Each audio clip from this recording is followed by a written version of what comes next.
Bom dia a todos. Em nome do IDP, eu quero abrir o nosso seminário do PPGD, do Programa de Pós-Graduação, com um dia muito especial para todos nós. Nós estamos recebendo aqui a professora Cláudia Lima Marques. Cláudia, eu quero te agradecer muitíssimo por estar com a gente aqui no dia de hoje. É um presente para todos nós receber você aqui no IDP, você que representa tanto para todos nós. Se eu for falar da Cláudia, eu vou ficar não só emocionado, mas também eu vou fazer vocês perderem o seminário inteiro, porque são tantos os atributos, mas a Cláudia, que é essa professora querida de todos nós, que nos ajudou, introduziu no Brasil o código, foi autora do código, ajudou a gente a pensar o direito do consumidor, até hoje nos encoraja, está sempre trazendo as informações, o conhecimento tão precioso. Então, estou muito feliz, Cláudia, de te ter aqui. E também quero aqui agradecer a presença do Sandro Domênico Barradas, que é gerente jurídico regional do Ceará do Banco do Brasil. Quero também cumprimentar o desembargador Marcos da Costa Ferreira e todos aqui presentes, especialmente os nossos alunos que vão conduzir esse seminário, né? Então, quero cumprimentar aqui a todos, a Lucélia, o Rodrigo, quero o Tiago, o outro Rodrigo, o Rodrigo a Marina e todos aqueles que vão estar com a gente hoje. Então, dito isso aqui, nessa breve abertura aqui, eu quero também passar a palavra para a Marília, que vai me ajudar a receber a todos vocês aqui. Marília. Bom dia a todas e todos. Eu queria, em primeiro lugar, dizer da minha alegria, da minha satisfação e do meu orgulho de poder participar de um evento com a professora Cláudia, que, como disse o professor Morishita, né, é a professora de todos nós. É assim, aquele exemplo que a gente busca, é aquela inspiração no momento do cansaço, né? Quando as coisas não dão certo, você fala, agora eu vou jogar a toalha. A gente olha para a professora Cláudia com essa tamanha energia, com essa dedicação, com essa doação que acontece, e aí a gente renova a alma e continua, né, segue em frente. Eu, particularmente, esse ano participei de alguns eventos, inclusive como representante da AMB, que é a Associação dos Magistrados Brasileiros, e alguns eventos em que assim, eu tinha a incumbência meio que de falar, né, em nome dos consumidores e dos consumeristas, em audiências em que assim, o ambiente não era favorável, né? E eu pensava, como que a professora Cláudia faria nesse evento? E assim eu tentava exatamente me comportar e levar a mensagem, né, da defesa do consumidor e desse direito fundamental que a gente não pode deixar, não é, que seja amesquinhado, que seja arrostado, e que nós temos que, assim, com denodo e com empenho, lutar para que se consolide, que avance, né, que as conquistas que nós tivemos nesses anos todos, que elas não se percam. E esse hercúleo desafio, que é exatamente dar concretude à lei do superendividamento, o tema, né, do debate de hoje, a questão do mínimo existencial, que tem sido, né, o grande calcanhar da lei, porque os detratores, né, dessa regulamentação do superendividamento sempre apontam a falta de uma concretude ou a falta de parâmetros, né, para se estabelecer o que seja o mínimo existencial, como sendo o grande problema da lei. Então, assim, é o tema da hora, é um tema muito atual e é um tema que todos nós agora, né, sobretudo os consumeristas, estamos agora assim, empenhados e debruçados. Então, vai ser uma honra, um prazer, e gostaria assim, imensamente de agradecer essa oportunidade, dar as boas-vindas para a professora Cláudia e parabenizar o grupo como um todo, né, por essa iniciativa. Sobretudo o professor Morishita. Muito obrigada. Obrigado, professora Marília.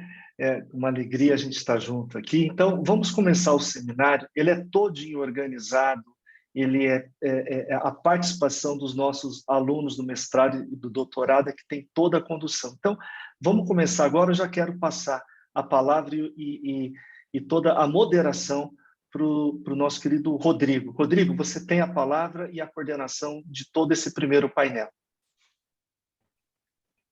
Obrigado, professor Ricardo. Agradeço as palavras da professora Marília. Olá a todos. Então, sem mais delongas, em nome dos doutorandos do curso de doutorado em Direito do IDP, faço a apresentação a suma do currículo brevíssimo da professora Cláudia Lima Marques. Ela é diretora e professora titular da Faculdade de Direito da Universidade Federal do Rio Grande do Sul, pós-doutora e doutora pela Universidade de Heidelberg, na Alemanha, presidente do Comitê de Proteção Internacional dos Consumidores, ILA, relatora geral da Comissão de Juristas do Senado Federal para atualização do nosso Código de Defesa do Consumidor. Ela atua como advogada e também como árbitro. Então, como disse os antecessores, é a professora de todos nós. É uma honra e uma satisfação pessoal tê-la conosco, professora. Essa hora que serve de luz, né, de farol para nós pretendentes ao doutorado. Passa a palavra à professora Cláudia Lima Marques. Obrigado.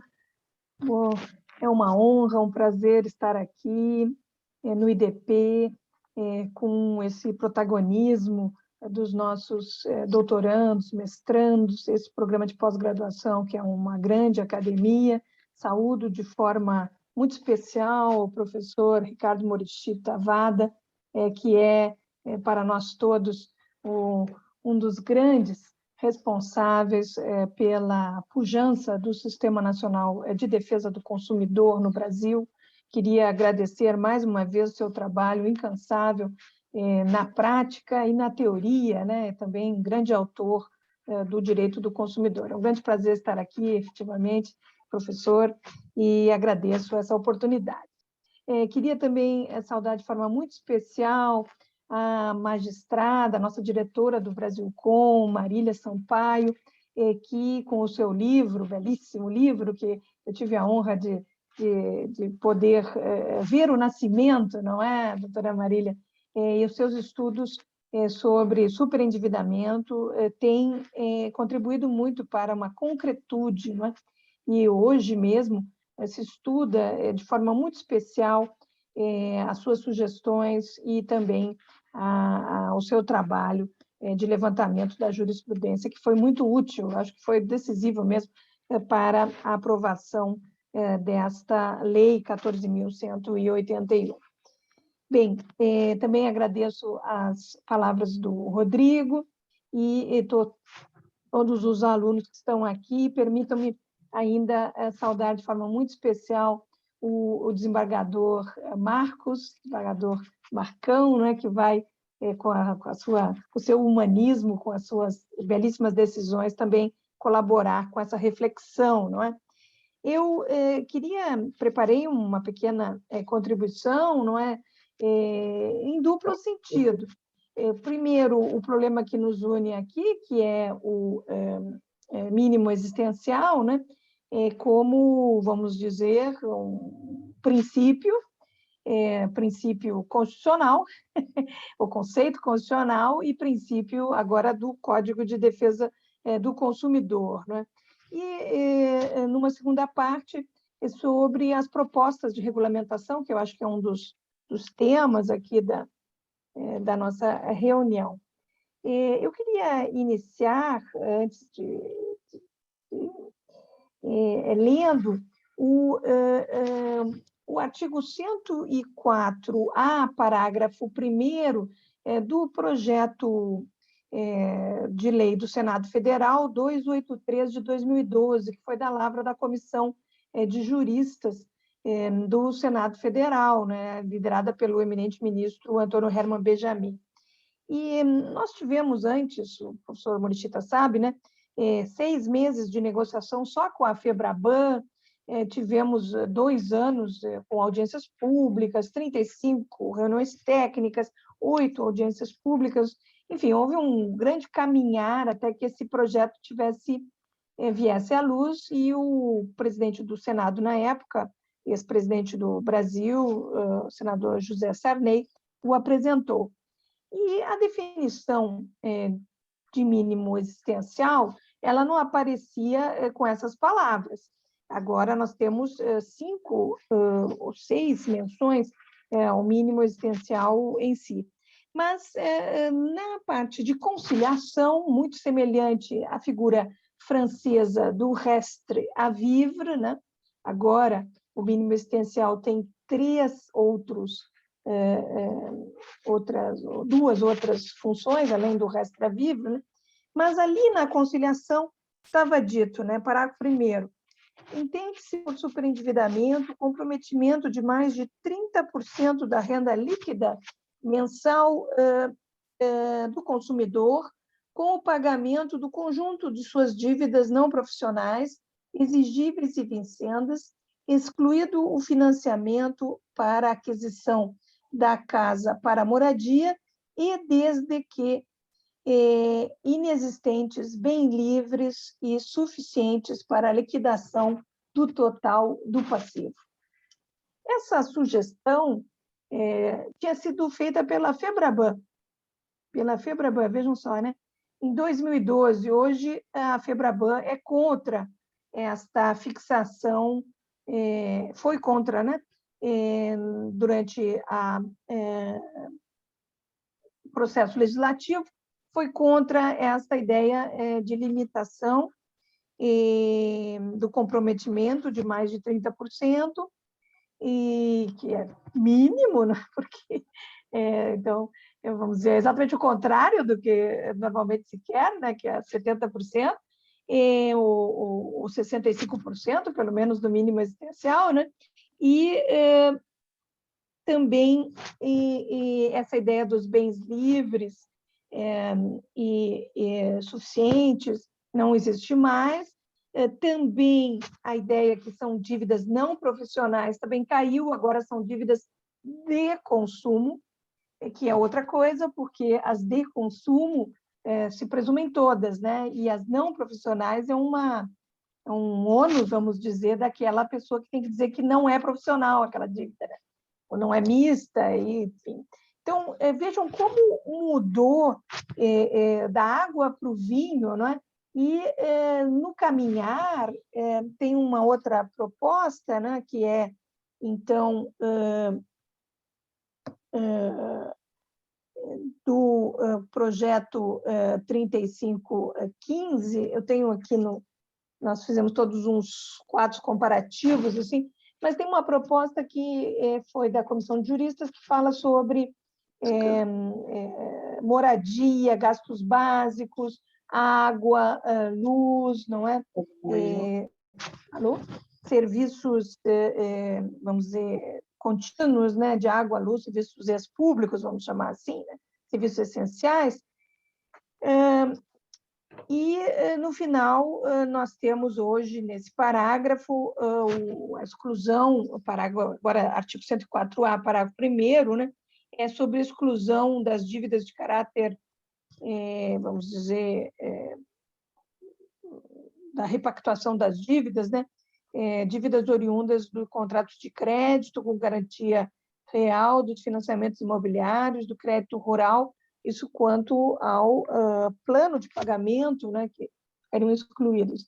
E essa definição passou para o artigo 54A, né, parágrafo 1º, por determinação da Câmara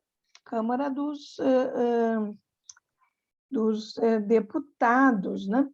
Interessante. E aí, com isso, eu começo a primeira parte, né? O que é o mínimo existencial, né? O mínimo existencial é um conceito constitucional, me desculpem aqueles que defendem diferentemente, né? Ele é considerado, inclusive, pré-constitucional, né? Tem um belo artigo do Diógenes Carvalho sobre o res extra vivre, na Revista de Direito do Consumidor, volume 118, né?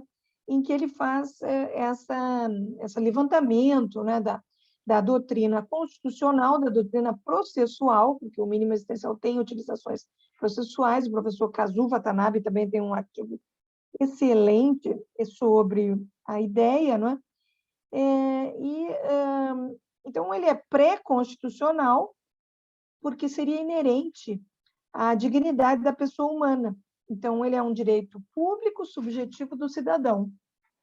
E, então, ele não é exatamente outorgado pela ordem constitucional, ele é imanente, não é? Porque ele tem a ver com a dignidade da pessoa humana, e ele tem algumas dimensões tem uma dimensão que é chamada de mínimo vital, né, que é mais utilizada.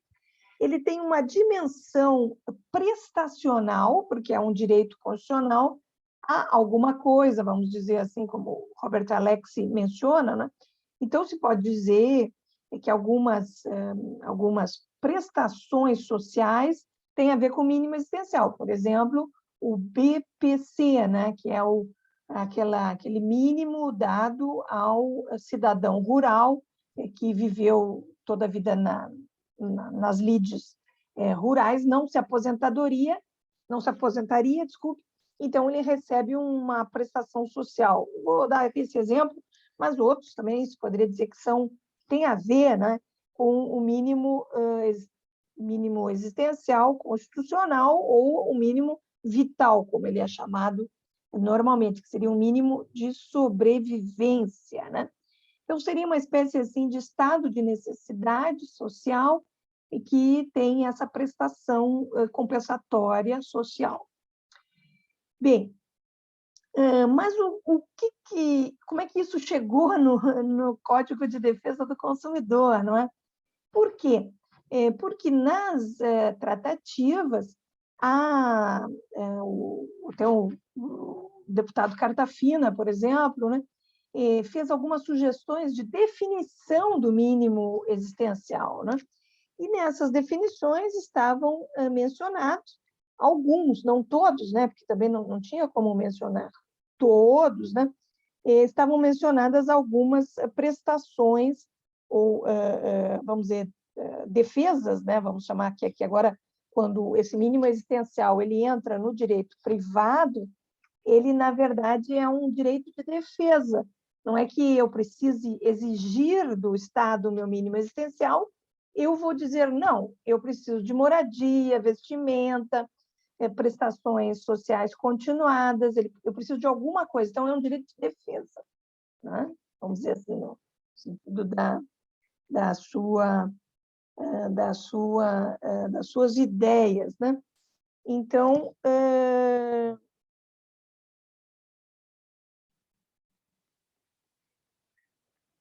interessante que no Senado Federal ainda, né, o 104A, parágrafo 1º, ele foi recebido, foi tirada essas partes, né, e ele não mencionava o mínimo existencial na primeira versão da comissão do Senado Federal para aprovação. As emendas foram do senador Rodrigo Hollenberg, e houve, inclusive, uma sugestão da FEBRABAN que essa renda percebida, né, não deveria ser fixa. Interessante, né? Porque agora a FEBRABAN quer fixar, só que é o contrário, né? Quer fixar como se fosse uma prestação social, como se fosse o mínimo vital, quer dizer, R$400. Vai ser isso o mínimo existencial, se a FEBRABAN conseguir, né? O seu intento, obviamente, né? Eu não estou dizendo que vai conseguir, mas se conseguir, né? Então, vai haver uma sinonímia entre mínimo existencial de consumo, que é esse que está no Código de Defesa do Consumidor, ou de superendividamento, e o mínimo vital prestacional mínimo, que é o Bolsa Família. Não é? Já o BPC é mais do que R$400. Então, eles querem baixar totalmente. Por que isso tem positivo para eles, né? Para, vamos dizer, o sistema bancário, em geral, não estou dizendo a FEBRABAN, porque é uma federação, né? Então, acho que tira esse conceito, o sistema financeiro, porque haveria, então, uma segunda sinonímia, que seria superendividamento e pobreza extrema. Porque superendividamento não é sinônimo de pobreza extrema, isso também eu gostaria de deixar bem frisado. Superendividamento, ao contrário, é uma tentativa de evitar a exclusão social da pessoa para que ela possa pagar, porque não tem perdão de dívidas, então não é um calote, é um pagamento. O superendividamento vem do dever, o dever de boa-fé, que chama dever de cooperar na ruína do outro, é a antiga, desde a Idade Média existente, a exceção da ruína. Quando eu sei que o outro está na ruína, eu, então, coopero com ele, uno forças com ele para que ele possa o quê? Fazer a realização do contrato, não é? Que é o bom fim do contrato, é o pagamento. Então, é isso que é o superendividamento. O superendividamento é uma tentativa de evitar a necessidade de uso do mínimo vital ou das prestações sociais do Estado, social de direito, vamos dizer, se tivéssemos um Estado social de direito. Então, essa segunda sinonímia ela é ainda pior para o mínimo existencial de consumo, não é? Ou de superendividamento, porque significaria que só seriam superendividados quem fosse merecedor de uma prestação social, deixando o mínimo existencial, vamos dizer, comprometido da classe média, como a classe média, mesmo classe média baixa, ganha de 1 a 3 salários mínimos, ou 1 a 5 salários mínimos, que é a maioria, né? Deixaria essa classe média sem acesso ao sistema. Por quê? Porque ao abaixar o mínimo existencial como mínimo vital prestacional, R$400 ou qualquer coisa assim, mesmo que fosse um salário mínimo, né? Eu deixo as outras pessoas não comprometem esse mínimo vital. Então, realmente, uma pegadinha, como eu disse, né? Uma pegadinha, porque eu faço uma lei para não ser usada, porque não será usada pelos 30 ou 42 milhões de pessoas superendividadas. Talvez vai ser usada por 500 mil, eu não sei quantas pessoas estão na miséria extrema do país e são merecedores de ajuda social, não é?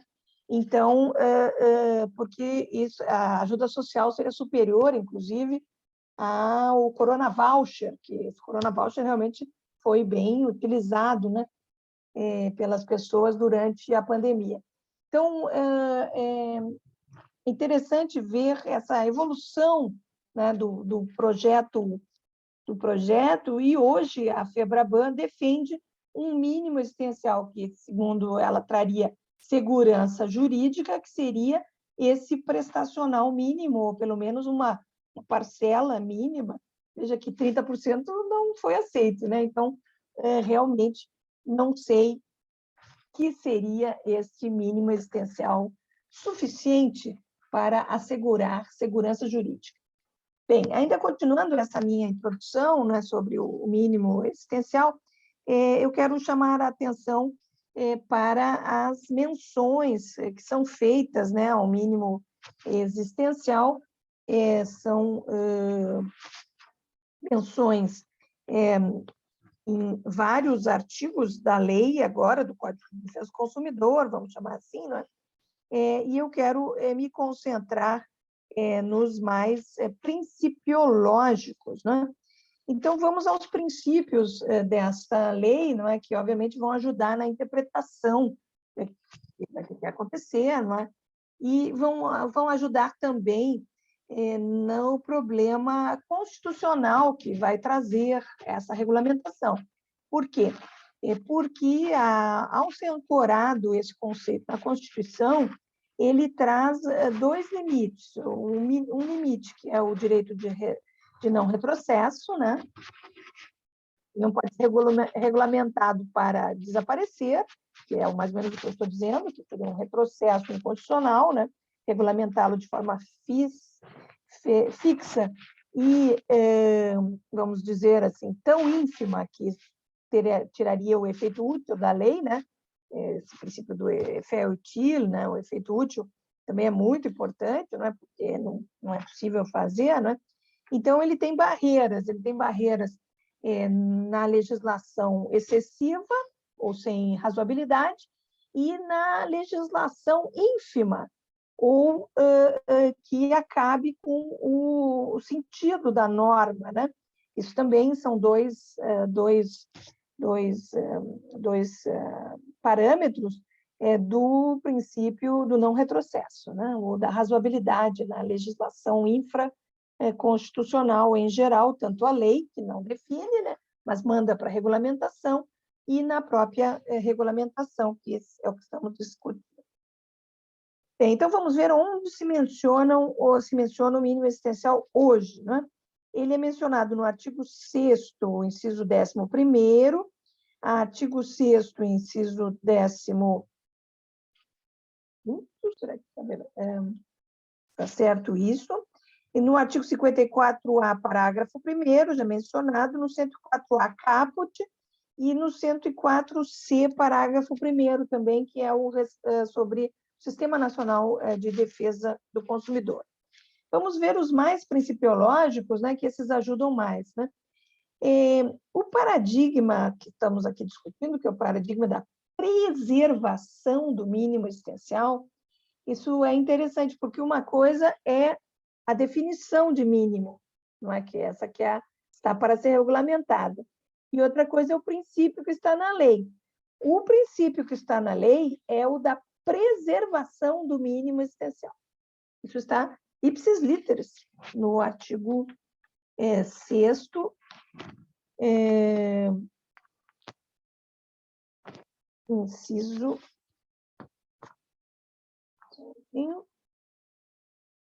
Ele está no inciso 12º, né? A preservação, é direito do consumidor, a preservação do mínimo existencial nos termos da regulamentação em 2 momentos. Na repactuação das dívidas, então é aquele restre à vivre, né? O mínimo necessário, né? De sobrar para a sobrevivência, e na concessão de crédito. E aqui o problema da FEBRABAN é justamente esse, porque ele pode judicializar a concessão do crédito no momento em que o crédito responsável, que é outro princípio criado por esta lei, ele foi criado com 3 pernas, vamos chamar assim, com 3 momentos, né? O primeiro momento é um momento positivo, de informação, de esclarecimento, então é 52, que já estava no Código de Defesa do Consumidor, né? E aí é muito importante valorizar o artigo 52, né? Porque é uma discussão sublateral, vamos dizer assim, ou lateral, da FEBRABAN sobre a não aplicação dessa lei de forma imediata, apesar do artigo 5º da própria lei dizer que entra em vigor imediatamente, e o artigo 3º dizer que entra em vigor para os efeitos atuais dos contratos assinados anteriormente, e de ser ordem pública e interesse social, né? Então, realmente, é um pouco difícil, mas, de qualquer maneira, há essa discussão, né? Então, é importante relembrar, né, que na concessão do crédito entrou em vigor no dia 2 de julho, e essa concessão do crédito tem essas 3 pernas, né? Então, a primeira é o artigo 52, que nunca foi muito valorizado, realmente. Então, nesse sentido, sugiro aos magistrados que nos escutam, né, que se use o artigo 52 e o artigo 46 do Código de Defesa do Consumidor, então, tudo coisas antigas, né? Porque o artigo 52 mandava informar, esclarecer, e, na minha opinião, mandava até dar cópia do contrato, né? Mas isso já era mais difícil. E o 46 completava, se não foi dada oportunidade, né? Então, se o 52 não foi cumprido, 46 não obriga, que é mais ou menos isso, em que, de forma magnífica, o Tribunal de Justiça de Goiás, e que faço uma homenagem ao desembargador Marcos Pereira, que nos escuta, né? E fez com um crédito que, na verdade, é um cartão de crédito muito estranho para sêniores, assim, uma coisa assim, realmente uma pegadinha, vamos dizer, né, para não chamar de outra coisa, um business muito estranho, e não informado. Então, esse dever sempre teve, é de boa-fé, e agora não desapareceu, dia 2 de julho, ao contrário, ele foi incluído em novas coisas, e aí vem um dever de esclarecimento, está no 54C, um dever de avaliação da situação financeira, que está no 54B, inciso 2º, que diz claramente que é vedado, quer dizer, pode ser, vamos dizer, como é que eu imponho um dever? Eu imponho um dever positivo ou eu defino que é abuso de direito negativo, né? Aquilo que não é feito. Então, juntando o positivo, que é o 54D, e desculpe, o 54, agora estou me confundindo entre os números, são tão novos. Só um momentinho, que eu não quero confundir mais do que ajudar. O 54D. E o 54C2, né?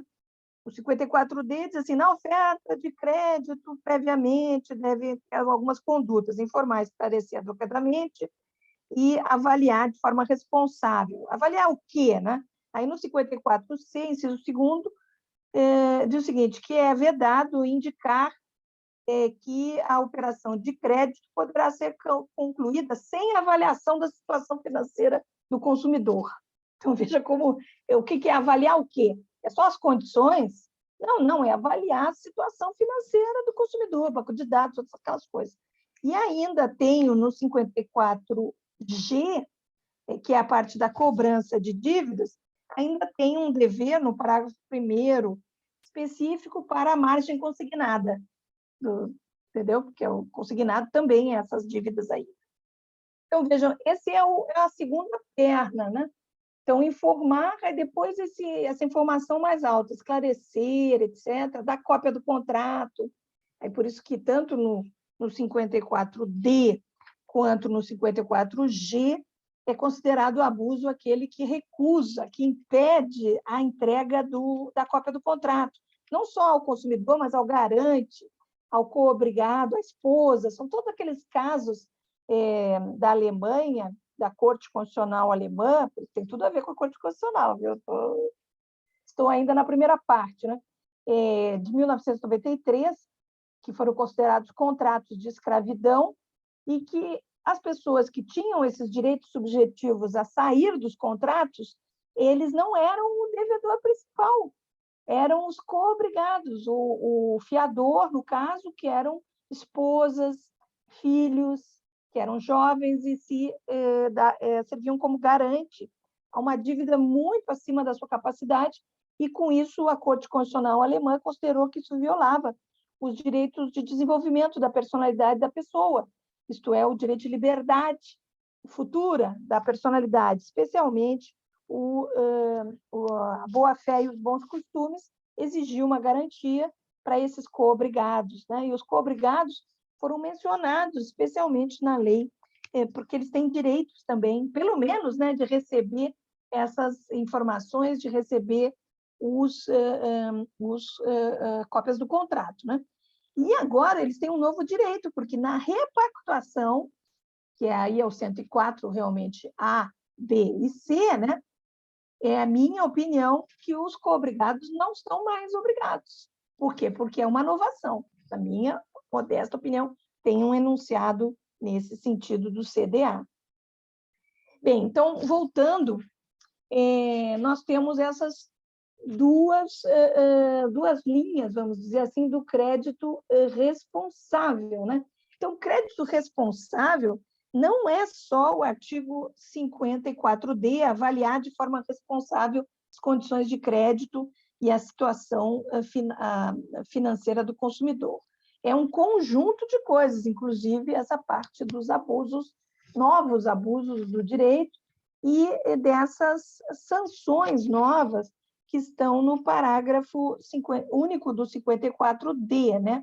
O descumprimento de qualquer desses deveres de conduta de boa-fé, né? Anexos, né? Previstos no artigo 52, no artigo 52 e 54B, né? Que completa 52, no artigo 54C e no 54D, poderá acarretar judicialmente a redução dos juros, dos encargos, de qualquer acréscimo ao principal e a dilação do prazo de pagamento previsto no contrato original, conforme a gravidade da conduta do fornecedor e as possibilidades financeiras do consumidor. O que tem a ver o consumidor com a sanção? Tem a ver porque ele tinha que avaliar aquele consumidor. Então, ele deu 30 mil reais para uma pessoa que ganha um salário mínimo. Foi ele que fez isso. Ele que fez o crédito irresponsável. Então, crédito irresponsável tem a ver com todas essas condutas, na minha opinião. Bem, Então, o que tem a ver crédito responsável com mínimo existencial? É isso. Por quê? Por que eu tenho que preservar o mínimo existencial na concessão do crédito? Porque o crédito tem que ser responsável. Então, vejam, quais são as 3 funções do mínimo existencial? Com isso, eu passo para a segunda e última parte dessa nossa conversa, né? A primeira função é a função de definição do superendividamento, que está no 54A, parágrafo 1º, que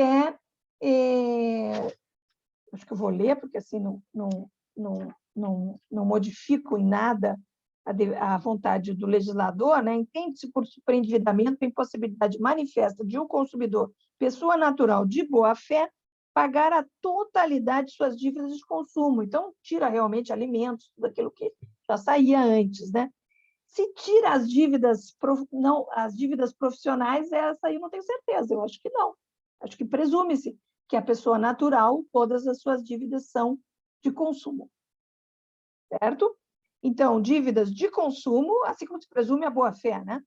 Exigíveis, isto é, não prescritas, não diz vencidas, diz exigíveis, porque a prescrição não é exigível. Pode ser, e eu não tenho nada contra isso, né, que no scoring lá da pessoa vão cobrar dívidas prescritas. Tudo bem, é um dever moral que a pessoa pode pagar ou não. Mas se não quiser pagar, o scoring pode ser mais baixo. Tudo bem nisso. Mas aqui é dívida exigível. E vincendas. Por quê? Porque eu posso estar em dia e eu não ter, no futuro, condições de pagar, né? Tenho por 1 mês, por 2, e aí o terceiro já não dá, né? Sem comprometer o mínimo existencial. Então, aqui é a primeira função desse conjunto de citações do mínimo existencial. Na definição, na porta de entrada. Veja que a porta de entrada agora é o 54A, que é só sobre isso. Tira os bens de luxo, tira a má-fé, o moral hazard, o dolo, né? E é diferente do atual artigo 104A, parágrafo 1º, porque ali não tira a má-fé, não tira, só tira o dolo. Olha que interessante. Então, é uma fé dolosa. É outro nível.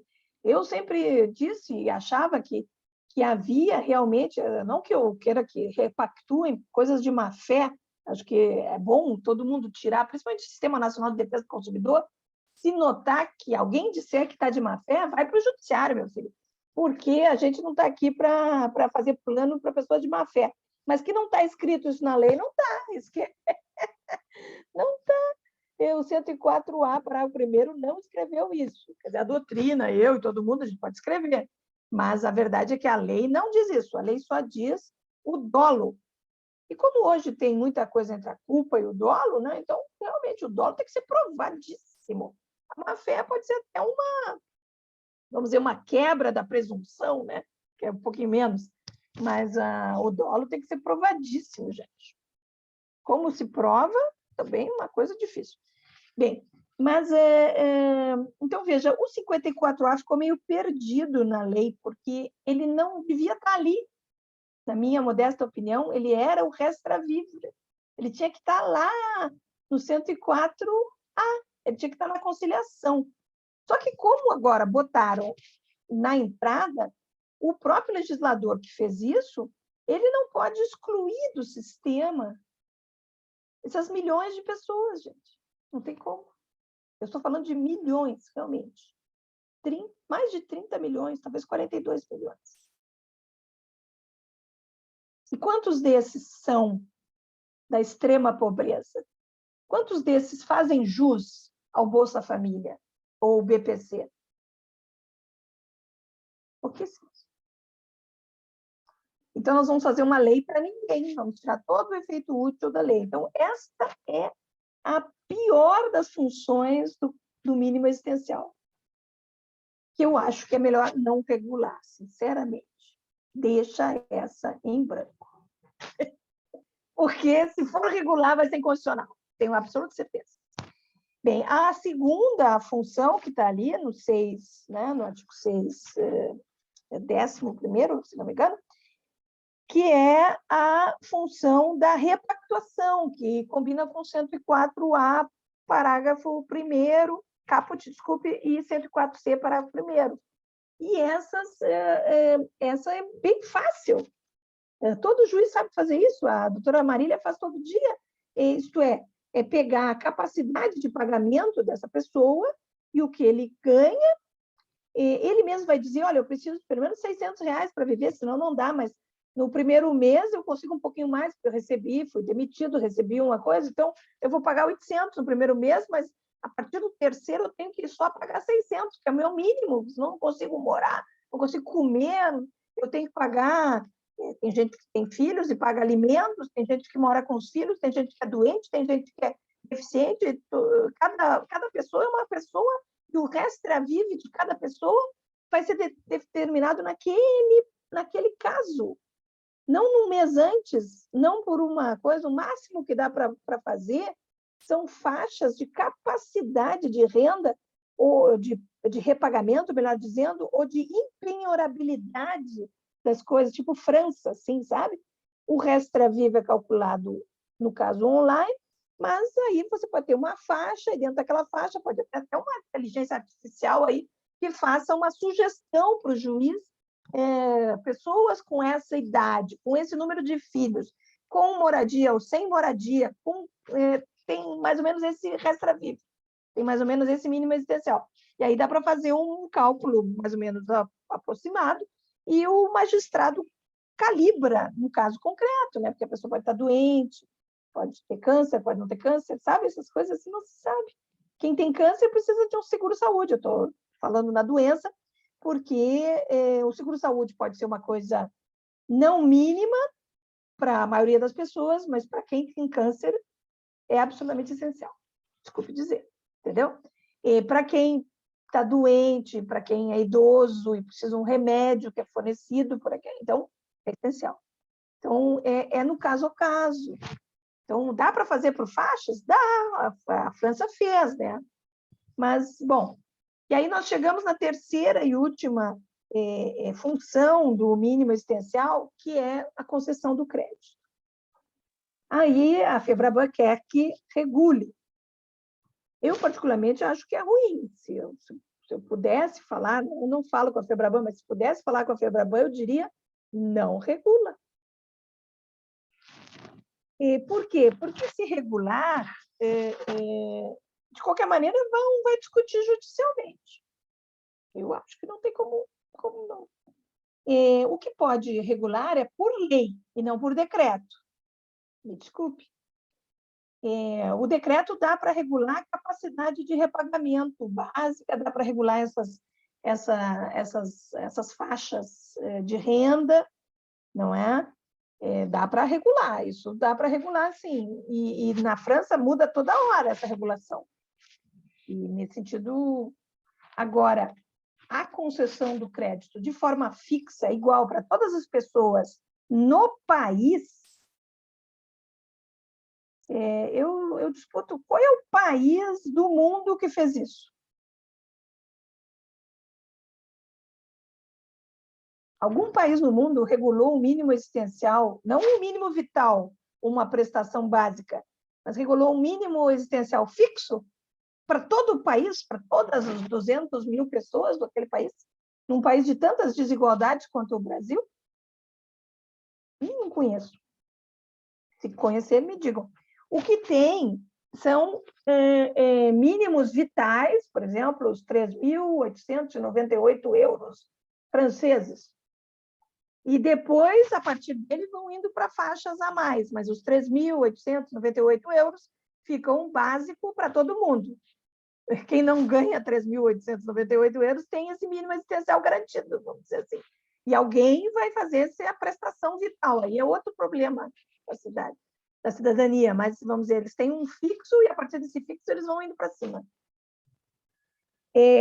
Mas não é um para todo o país. Então, na concessão do crédito, o Brasilcom fez uma sugestão, eu tenho ela aqui, gostaria de terminar com essa sugestão concreta, né? Diz assim, o artigo 1º, né? Considera-se mínimo existencial para o efeito do disposto no artigo 6º, 54A, 104A, 104C, parágrafo 1º, como legislação especial das relações de consumo, a parcela da remuneração periódica recebida a qualquer título pelo consumidor necessária ao custeio das despesas que assegurem sua subsistência digna e acesso a bens essenciais, assim como das pessoas que dele dependam, né? Que obviamente é uma família. Parágrafo 1º, na definição do valor de mínimo existencial do superendividamento serão consideradas, entre outras, as despesas relativas à locação de imóveis em que reside o consumidor e aos serviços essenciais de água, energia elétrica, telefone ou internet, alimentação própria, educação formal, medicamentos, saúde e higiene, assim como as decorrentes das obrigações de caráter alimentar que o devedor tenha, né, seja devedor, e as de natureza tributária, porque tem que pagar tributos, se não pagar tributos, tira os tributos, o cara não paga, né? Sem prejuízo do disposto no parágrafo anterior, serão considerados para o cálculo do mínimo existencial as obrigações do consumidor relativas aos financiamentos imobiliários, aquisição do imóvel que mantenha sua única residência familiar, o número de, aqui é o bem de família, né?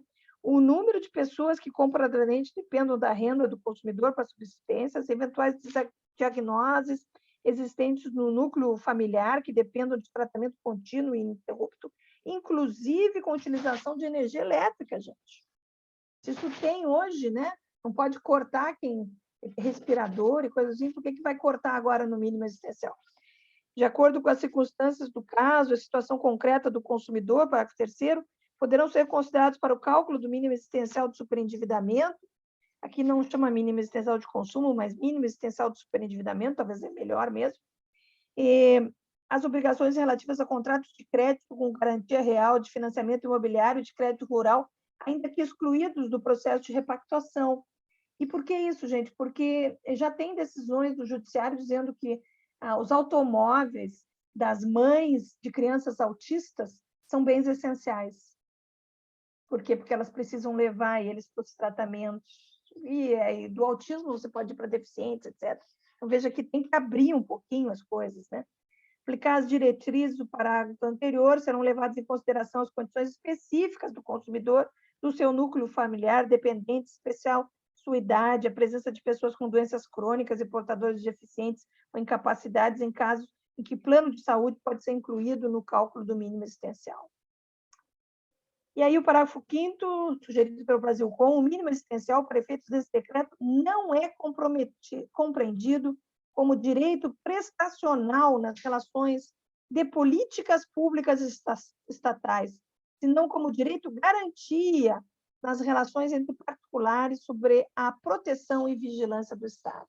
Olha que bonito esse artigo, gente. Por que a FEBRABAN é contra esse artigo? Vai fixar o mínimo existencial na concessão de crédito? E vai fixar, como fizeram os PROCONs, em 65%? Em 70% da renda de todas as pessoas no país? Vai fixar como aquela parte que não incide o imposto de renda, que é 33% da renda da pessoa? É isso que vai ser o mínimo existencial? O Brasilcom sugere que não, que só regule o crédito consignado. Podemos até, se quiserem, para ajudar no tema 1805, incluir o débito em conta imexível, né? O débito em conta ele é imexível. Quando ele tem a ver com crédito pessoal, se a pessoa tirar o débito em conta, vence o crédito pessoal. Então, esse que é imexível tem que também ser igual, analógico, né, ao crédito consignado, porque senão a pessoa perde tudo, vence tudo. Então, só com o superendividamento mesmo, para tirar ela dessa situação. Bem, então, era isso que eu tinha a dizer. Essa regulamentação sugerida pelo Brasilcom, ela é muito maior, tem um artigo 2º sobre a definição de mínimo existencial, né? Na concessão do crédito, desculpe, né, que é um direito garantia. Aqui eu termino, né? Vejam como foi redigido o artigo 6º inciso 12º, né? Ele diz o seguinte: é garantia de práticas de crédito responsável. Aí vem, a educação preservado o mínimo existencial. Olha que bonito isso. Então, é um direito garantia, não é um direito prestacional, é uma defesa mesmo. E agora, se eu regular a concessão de crédito, vai diminuir a judicialização? É uma aposta, viu, gente? Eu não acho. Se eu diminuir o superendividamento, vai diminuir posso fazer pelo Sistema Nacional de Defesa do Consumidor, pela Defensoria, pelo Sejus, né? Vai diminuir a conflitualidade das coisas. Sim. Agora, se eu realmente der um crédito responsável, conhecendo o meu credor, avaliando ele, eu diminuo muito as condições, vamos dizer, de disputa desse crédito. Se a pessoa puder pagar o crédito, ele não for superendividado, está ótimo.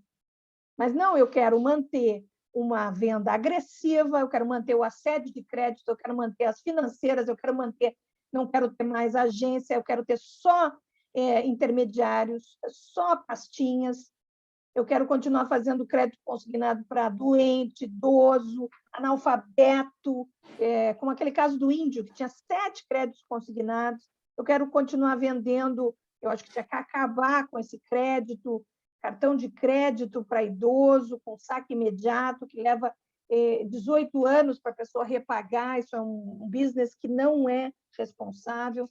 É isso que tinha que ser feito no país, melhorar o mercado e não destruir a lei, porque eu considero, eu acho que aí a Febraban entendeu, né, que esta lei, a Lei 14.181, é a chance do Brasil dar certo no futuro, gente. Senão, nós vamos viver essa recessão, essa estagnação por muitos anos. Bem, eu já falei demais, eu peço 1000 perdões por isso, mas eu acho que é uma oportunidade única, com a presença do Dr. Ricardo Morishita, nós pensarmos o mínimo existencial aqui de forma séria, né? Realmente de acordo com a exceção da ruína, isto é, eu agora vou arruinar o meu cliente para ter um lucro, para o meu intermediário, para o meu pastinha ter um lucro? Não pode ser verdade isso. Vamos melhorar e vamos melhorar o sistema. Temos essa chance, essa lei tem muitos dentes, pode ser usada muito positivamente. Agora, que é auto-aplicável e que, se não regular, particularmente, eu acho que é melhor ou regular de forma aberta, como sugeriu o Brasil. Então, muito obrigada, professor Morishita.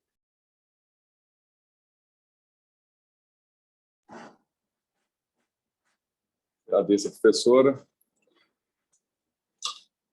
Essas palavras, professor, me fez lembrar da peça teatral de Shakespeare, O Mercador de Veneza, onde, no final, o juiz decidiu em favor do tomador do empréstimo, mas, ao mesmo tempo que ele garantiu que fosse retirado 1 quilo de carne, mas sem que derramasse uma gota sequer. Então, como magistrado que sou, até a bem da verdade, ele decidiu em favor da manutenção do contrato. Então, pelas palavras da senhora, como doutorandos, qual que é a orientação que a senhora nos dá para, em termos de metodologia, de neutralidade, que nós não temos nenhum tipo de ideologia pré-concebida, como se dá o manuseio desses conceitos novos, né, de exceção da ruína, educação financeira, crédito responsável, próprio mínimo existencial, como a senhora bem nos disse, é pré-constitucional. Como que, para um acadêmico, né, para um pesquisador, a forma dessa abordagem, que tem essa autoridade moral e intelectual que a senhora tem de sentar à mesa e ter essa visão holística e indicar os caminhos, né, de uma boa aplicação normativa e valorativa também. O que a senhora pode nos dizer a respeito? Sim, muito obrigada, doutor Rodrigo, por essa pergunta. Eu acho que a chave de sentido, de sucesso, né, está no artigo 4º do Código de Defesa do Consumidor, que é um artigo principiológico, né?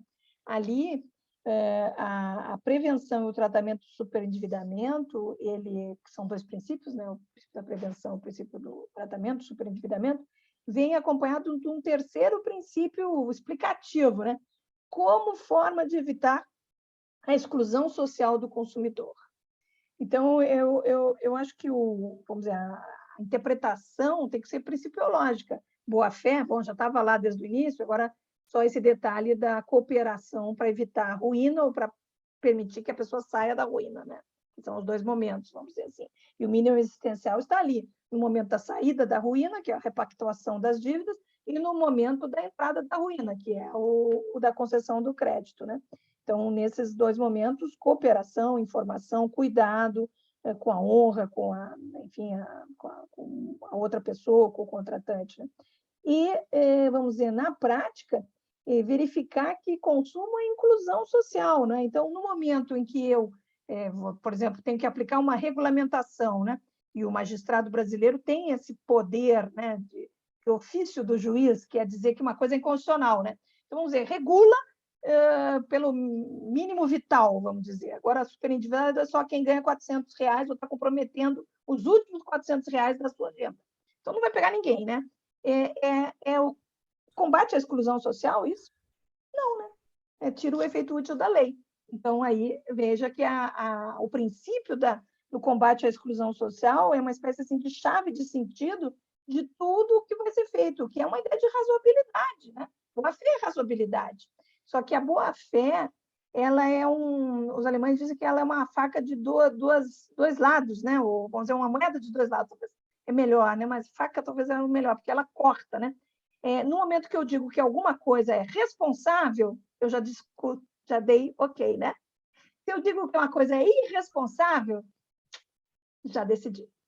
Então, se eu digo, olha, essa conduta leva à exclusão social, já decidi. Então, veja que esses princípios, eles são princípios estándares de conduta, mas são estándares de decisão. Então, no momento que eu digo, olha, esse crédito foi irresponsável, a pessoa era analfabeta, tiraram vantagem dela, o intermediário pegou aquele documento que ela botou ali o arrogo e fez 5 créditos, e agora a pessoa está enlouquecida, não sabe nem para quem. Isso não é irresponsável, gente. Isso não leva à exclusão social dessa pessoa. Está feito o carreto. É só usar esses princípios e você decide, porque a lei colocou essa ideia, que eu acho belíssima, né, que consumo é inclusão. E essas pessoas estão excluídas, e a gente tem que trazê-las de novo para a sociedade, que é a ideia da repactuação, o pagamento das dívidas, da cultura do pagamento, né, mas uma cultura da responsabilidade na concessão do crédito também.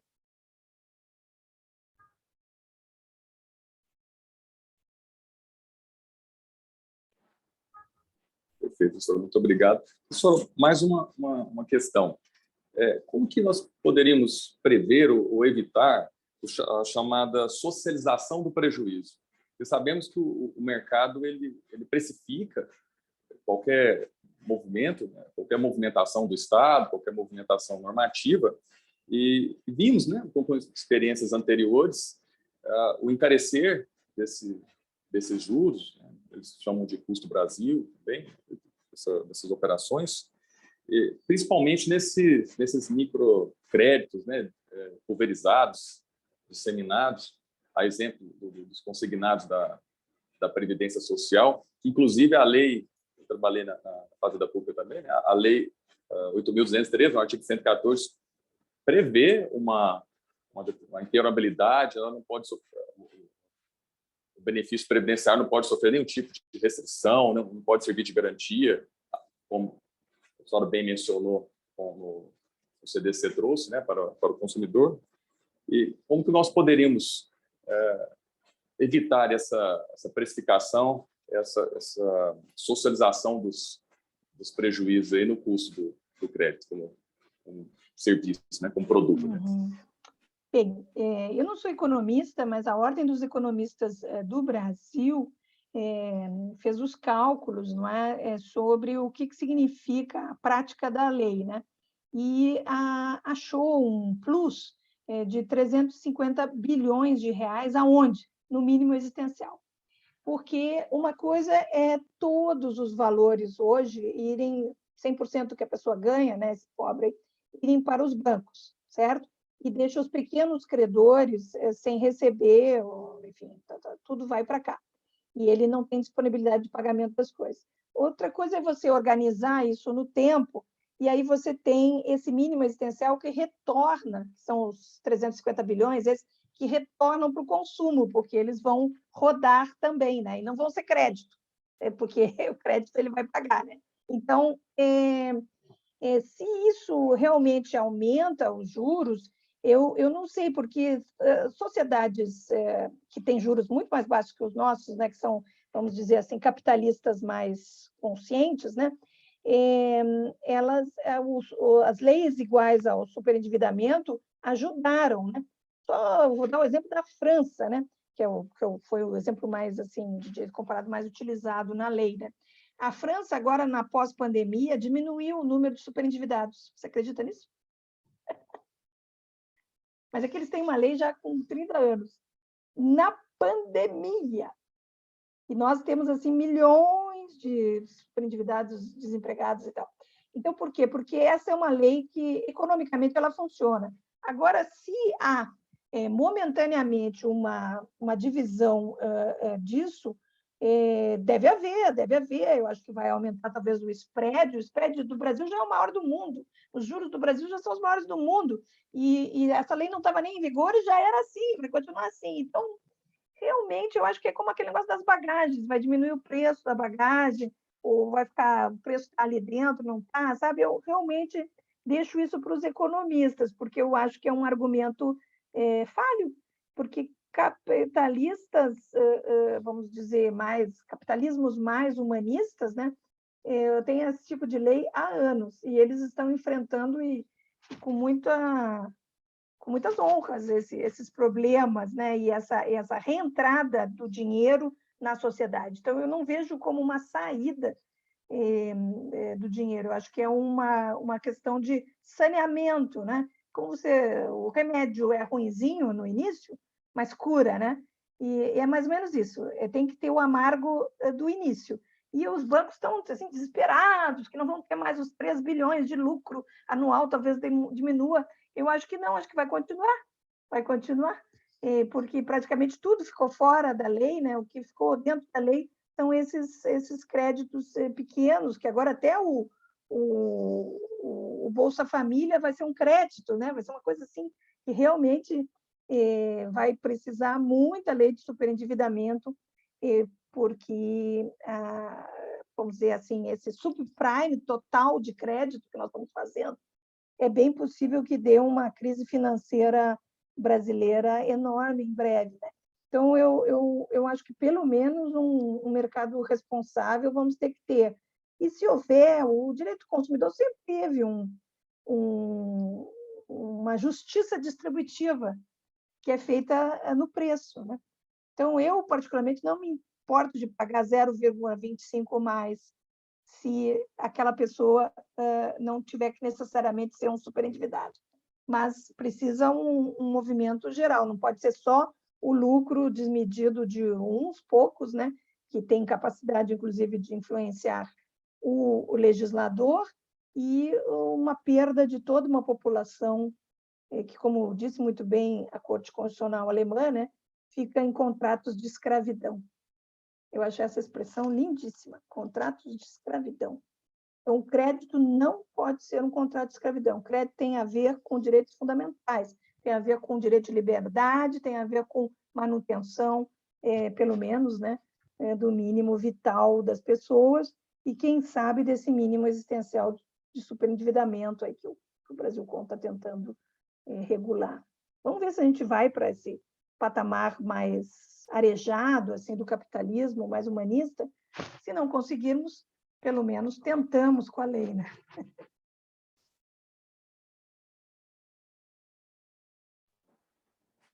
Professora, mais uma vez, muito obrigado pela exposição magistral que a senhora nos premiou nessa manhã, início de tarde. Vou liberá-la para a senhora retomar sua agenda. Em nome dos doutorandos do IDP, agradeço pela disponibilidade, o esforço que a senhora teve de nos encaixar de forma tão breve.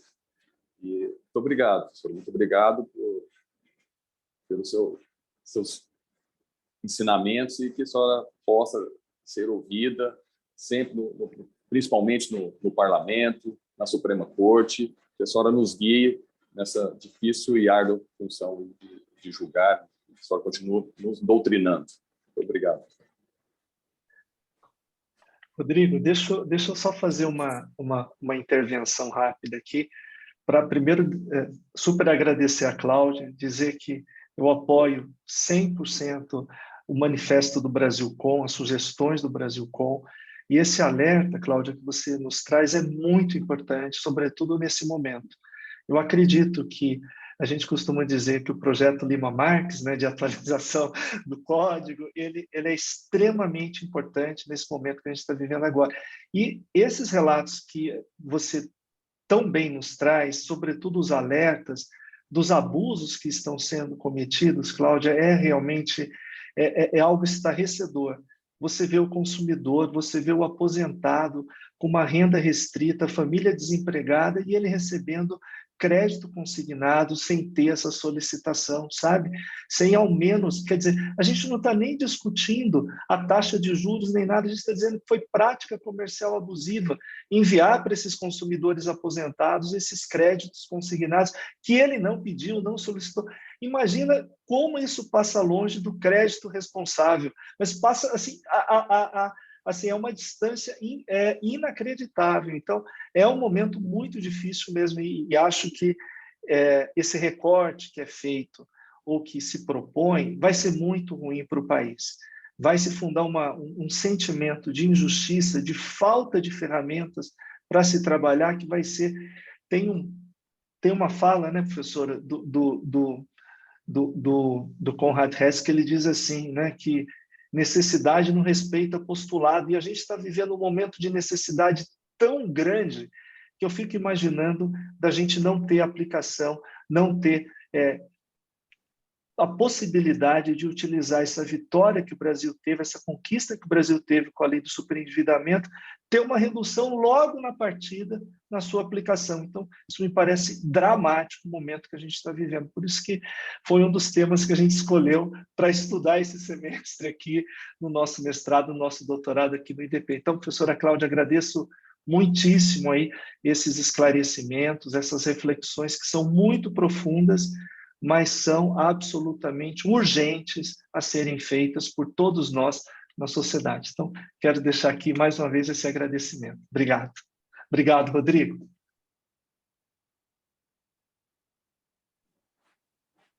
Finalizando o nosso primeiro painel, eu passo a palavra à colega Lucélia de Oliveira para apresentar o nosso também convidado. E gostaria de esclarecer que o desembargador Marcos da Costa teve um problema de saúde com a sua filha, que recentemente deu à luz e não pôde comparecer nesse evento. Com a palavra, Lucélia. Muito obrigada, doutora Cláudia, foi um prazer ouvi-la. Eu convido agora para o segundo painel o doutor Sandro Dominique Barradas, que é gerente jurídico regional do Banco do Brasil do Ceará, graduada em Direito pela PUC Campinas em 1991, pós-graduada em Direito do Trabalho e Processo do Trabalho pela PUC-Camp e em Direito Empresarial pela Escola Paulista de Direito. Doutor Sandro, a Lei 14.181, ela dedicou o capítulo 5 à conciliação no superendividamento. Conte-nos como foi o primeiro acordo do Banco do Brasil, realizado aí no Ceará, sob a égide dessa lei já, e bem como os desafios de conciliar com vários legitimados no polo passivo. Bom dia, colegas. Bom dia a todos. É um prazer estar aqui compartilhando um pouco da experiência.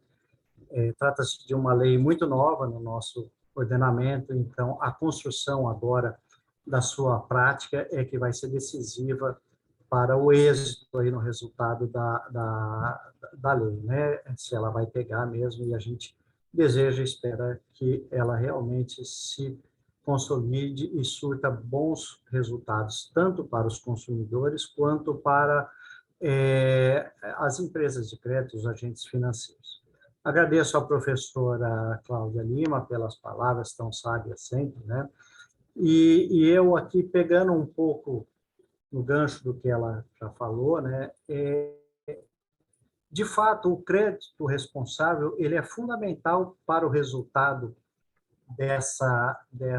do sistema financeiro e da não ocorrência do superendividamento, né?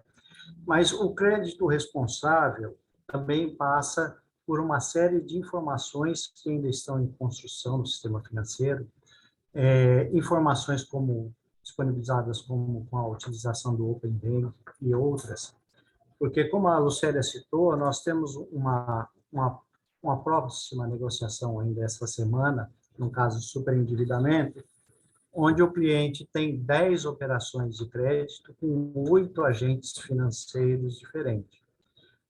Cooperativas de crédito e, inclusive, agentes de crédito que concederam crédito dentro do âmbito empresarial, profissional, na relação de trabalho e tudo mais. Então, essas informações do crédito concedido, elas são fundamentais para que os agentes responsáveis, foi citado do crédito irresponsável, do crédito concedido sem autorização, isso daí é a fraude, né? Isso daí nem se passa pela discussão, né? Isso tem que ser apurado, né? Com os rigores da lei, né? Mas nós estamos falando do crédito responsável. Então, para o agente financeiro, as informações financeiras são fundamentais para a concessão do crédito. E veja, o custo do crédito, nós somos responsáveis pelo jurídico, né? Não sou economista nem nada, mas é óbvio que o custo de crédito ele é representado pelo spread e a inadimplência. O spread eu capto 10 mil a uma taxa de juros de 1 e empresto ele a 1,5. Eu tive 0,5% aí de lucro. Esse é o spread. Quando a lei cita na possibilidade do plano compulsório quitar as operações mediante o valor corrigido monetariamente, pode ocorrer, como o Rodrigo suscitou, esse encarecimento do crédito. Porque quando eu captei o crédito a uma taxa de juros que eu estou pagando, mais a atualização monetária, eu emprestei e eu vou receber só a atualização monetária, então eu, agente financeiro, terei um custo que não será coberto, irá gerar um prejuízo.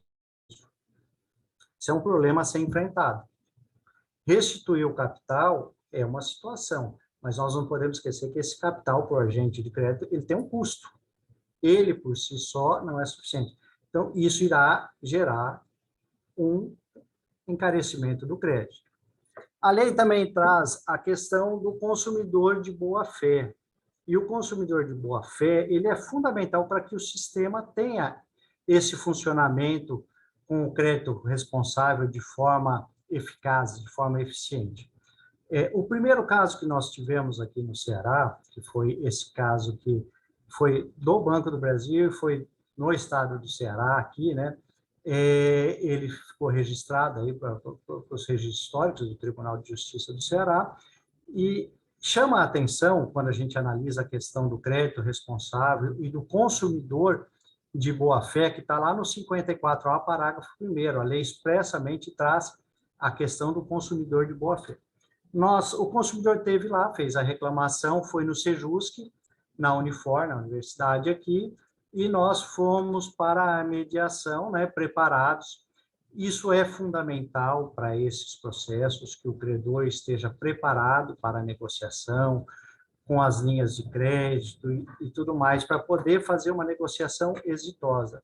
E nós fomos ali preparados para a audiência, e durante a audiência, a própria consumidora disse que após a reclamação, ela havia contraído um novo crédito, mais um crédito. Quer dizer, em curto espaço de tempo, Entre a reclamação e a audiência, havia um novo crédito a ser negociado que não fazia nem parte. Então, aí a gente chama essa atenção para o consumidor de boa-fé, que formulou a reclamação, porque ele já estava superendividado, e após contraiu um novo crédito. Então, o agente de crédito, ele é tão responsável por essa linha, como também o consumidor. Isso tem que ter uma cumplicidade. É fundamental nessa audiência, então, que os agentes de crédito compareçam com representantes com poderes, de fato, de negociação, de formular a proposta e resolver, durante a audiência, a possibilidade de eu celebrar um acordo. Foi o que ocorreu no nosso caso, mesmo com esse novo crédito. Nós, durante a audiência, precisamos de repactuar ali, recalcular as operações, etc., e conseguimos formalizar o acordo. Me chama a atenção esse caso próximo que nós temos, né, que o consumidor tem 10 operações de crédito, que ele apresenta na inicial uma remuneração de R$ 3.577 e apresenta as despesas mensais de R$ 3.885, sem contar as obrigações com as operações de crédito. Quer dizer, a pessoa tem 10 operações de crédito e tem um comprometimento mensal superior à sua renda. Então, nós temos que analisar essa situação também. Como eu disse, muitas operações de crédito ali que escapam ao controle, ao acompanhamento do sistema financeiro pela forma como foram concedidas, pelo sistema financeiro aí formal ou até informal, mas que tem que ser objeto da negociação. Nós estamos nos preparando para uma tentativa de composição, vai ser difícil. O consumidor tem um crédito de um plano de demissão voluntário que termina daqui a 4 anos, e a negociação vai ser em cima desse plus que ele teve quando aderiu ao plano de demissão na sua empresa, né? Então, isso daí vai ser a possibilidade de fazer uma negociação.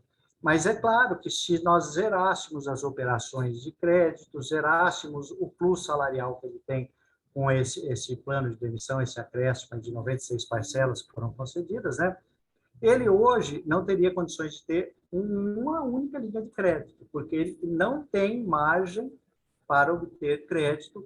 Quando nós recebemos a reclamação aqui no Ceará, o Sejusc, ele faz uma discriminação de todas, da renda do consumidor e de todas as despesas que ele tem ali com água, luz, alimentação, remédio e tudo mais.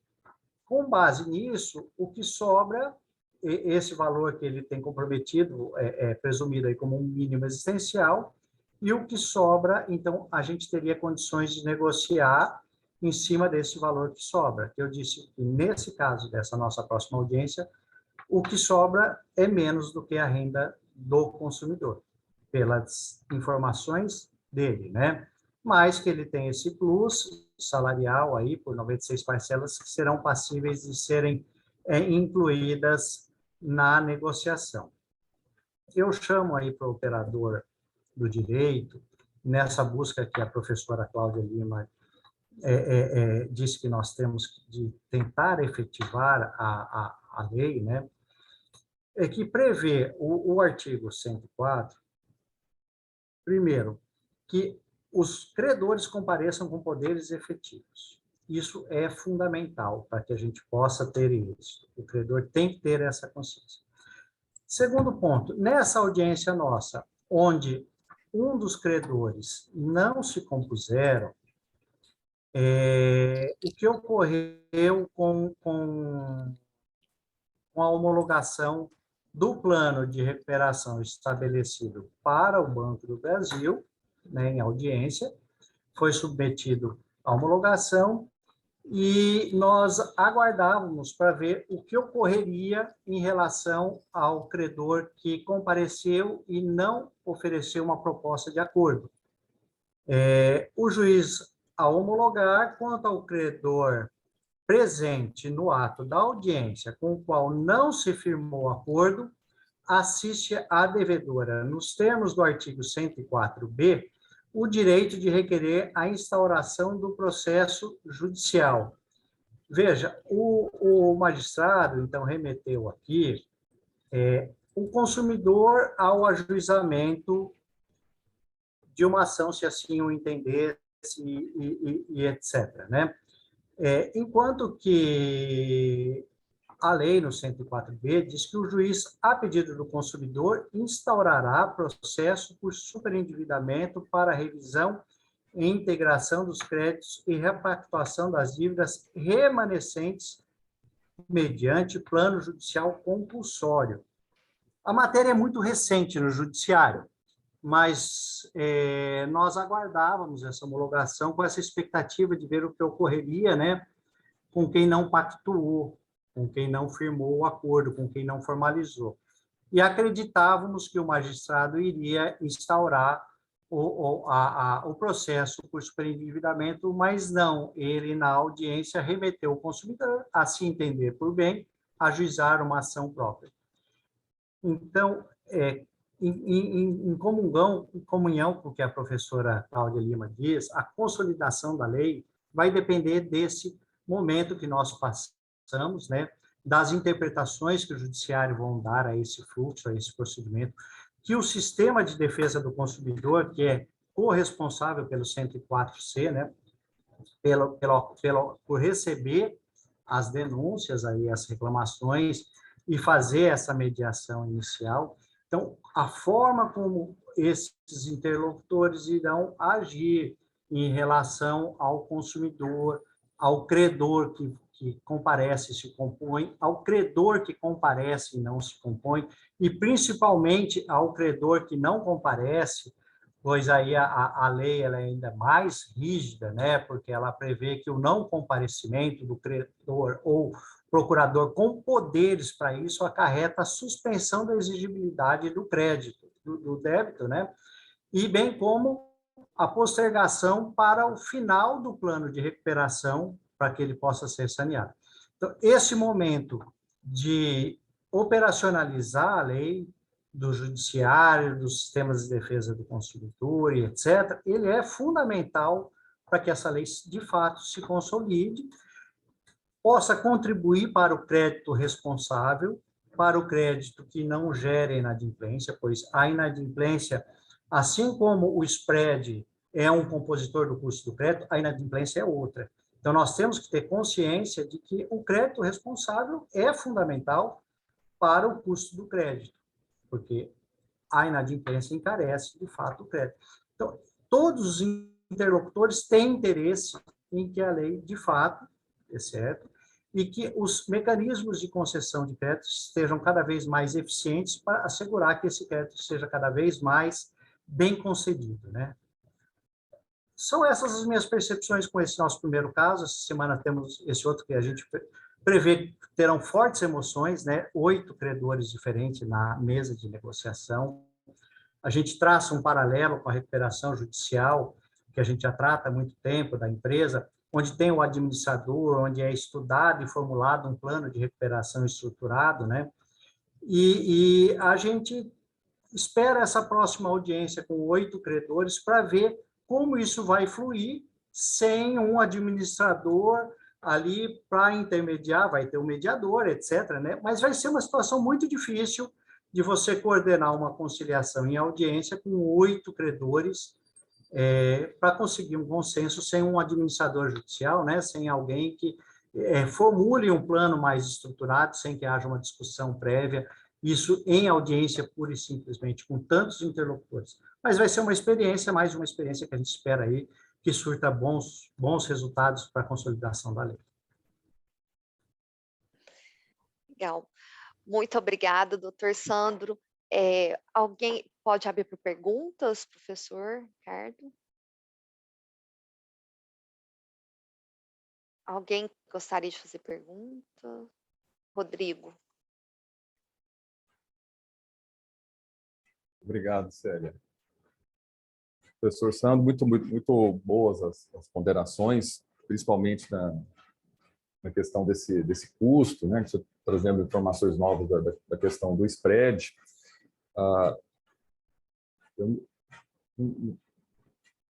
Seria ideal traçarmos algum tipo, na sua visão, algum tipo de parâmetro de classificação desse crédito? Por exemplo, aquele do hot money, que anuncia, como muito bem pontificou o professor Ricardo Morishita, muitas vezes o consumidor não tem como resistir àquele estímulo, ou ele não tem acesso à informação, ou é hipervulnerável, né? Um idoso, um analfabeto. E nesse, vamos chamar de concurso de credores, teria, para receber, depois de garantido aquele mínimo existencial, que seria fixado por parâmetros subjetivos, né, do magistrado, olhando os detalhes do caso concreto, como a professora Cláudia nos orientou, se quem seria o merecedor de receber num determinado parcelamento, outro que não receber nada, porque ele concedeu no período de pré-insolvência.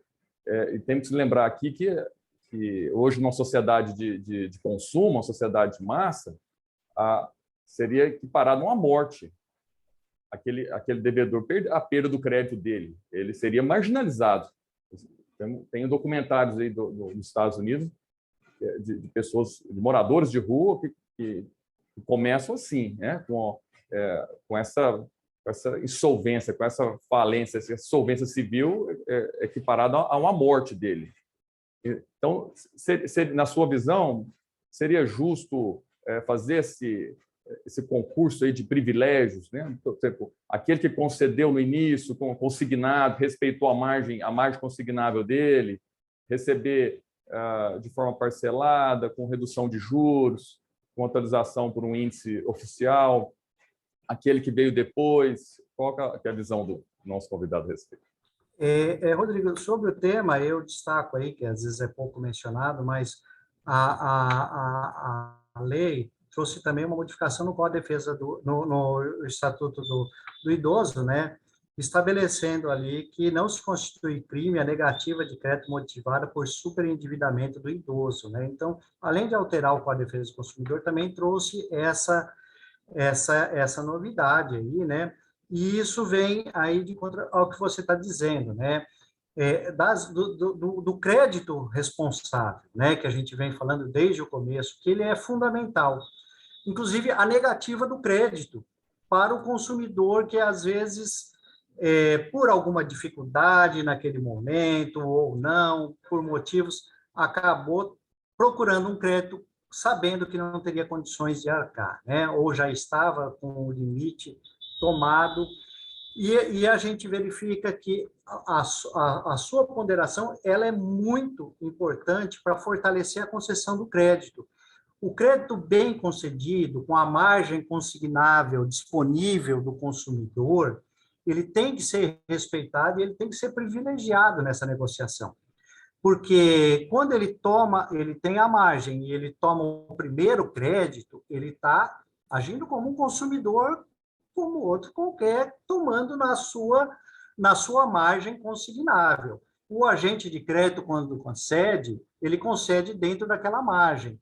Agora, quando o consumidor, por novos fatores pessoais e etc., acaba, depois de 1, 2, 3, ou como no nosso caso, que o consumidor tem 10 operações de crédito, com 8 agentes financeiros diferentes, ele vai chegar a um ponto que as operações que lhe foram concedidas já não estavam mais dentro da margem consignável. Até porque, como eu disse, o nosso consumidor, exemplo aqui, ele tinha uma parcela lá devida por um período do plano de emissão voluntária, não é nem renda dele fixa, né? Então, quando as últimas concessões foram feitas, elas já foram feitas, precisamos de analisar, mas certamente já foram feitas pelos valores que estão aqui, né? Elas já foram feitas em valores superiores à margem consignável do consumidor, do cliente. Então, essa análise, prestigiar o crédito concedido de forma responsável e dentro da margem, em detrimento do crédito concedido, quando o consumidor já estava em uma situação de superendividamento, além de você prestigiar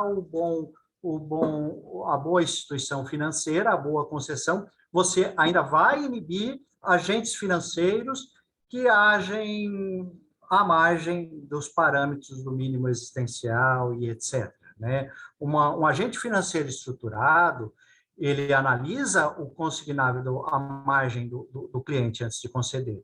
Ele pega o lerite e ele vê qual que é a margem consignável do seu consumidor, do seu cliente, e concede dentro daquilo. Mas muitos agentes financeiros não o fazem. Então, você privilegiar o crédito concedido de forma responsável também é uma forma de você inibir que agentes que concedem de forma irresponsável repensem a forma de operar e de conceder o crédito, sabendo que eles podem ser preteridos ou podem não ter os juros sobre a sua operação ou qualquer juro sobre a sua operação, enquanto que o que concedeu de forma consciente, além da atualização monetária, ser contemplado ali, ter a contrapartida também de uma incidência de juros. Isso daí fortalece ainda mais o sistema financeiro e acaba favorecendo o próprio consumidor. Doutor Sandro, você sabe dizer quais são os critérios de contratação desses agentes financeiros? Então, é o que a gente vê aí, né? O pessoal na rua, às vezes, distribuindo folhetos e pegando você, ainda que você esteja negativado, nós vamos conceder os créditos, etc., né? Então, quando você já inicia concedendo um crédito para uma pessoa que está negativada, e com, às vezes, 2 ou 3 negativações, você já percebe que o agente financeiro não está observando se aquele consumidor tem um mínimo existencial preservado, porque ele já está inadimplente. Isso já é um sinal muito claro de que ele já tem o mínimo existencial dele comprometido. E ainda assim você vê propagandas e etc., bem agressivas nesse sentido, né? Que a gente consegue mesmo... isso é um indício muito grande, né? Da forma como se trabalha, né?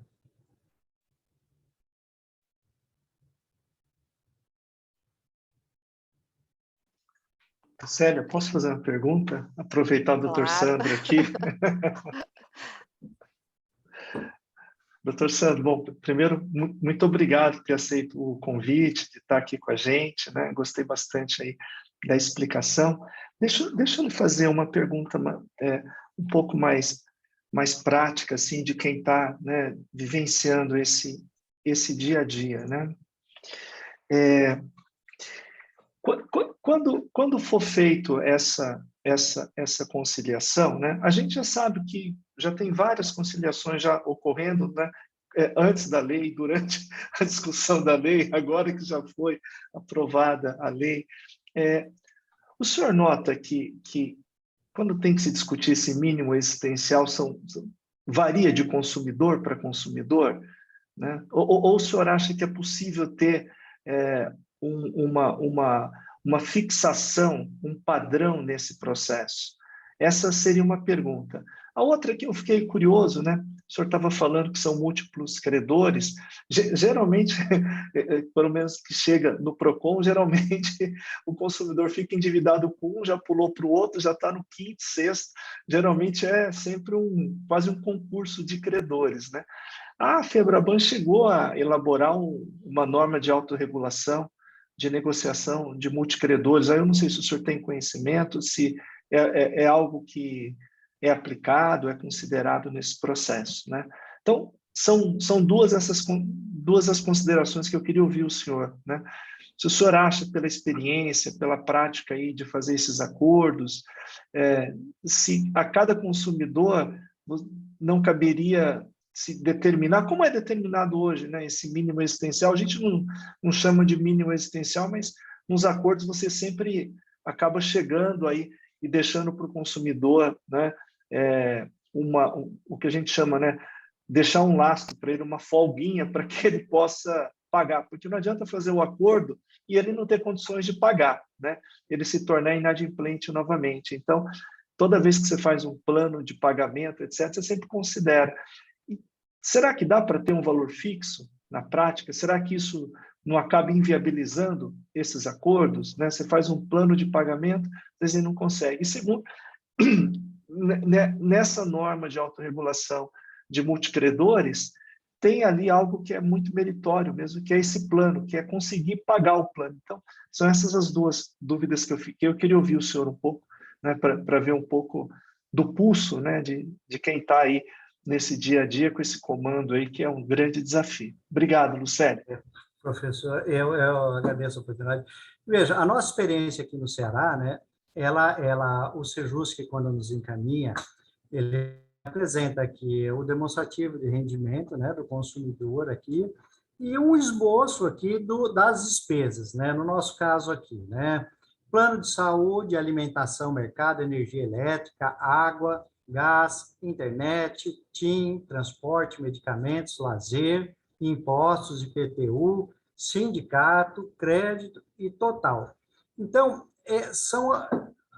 esses valores não vêm demonstrados, né, e tal, despesa, nem teria lazer, né, apresenta ali, mas o consumidor apresenta ali no Sejusc e nos é apresentado como o mínimo, eles até abrem a reclamação do plano de pagamento do mínimo existencial, e aí apresentam um gráfico.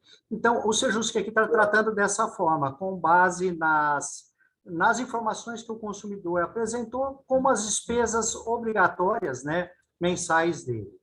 E aí faz a dedução o que sobrou seria o possível de ser negociado.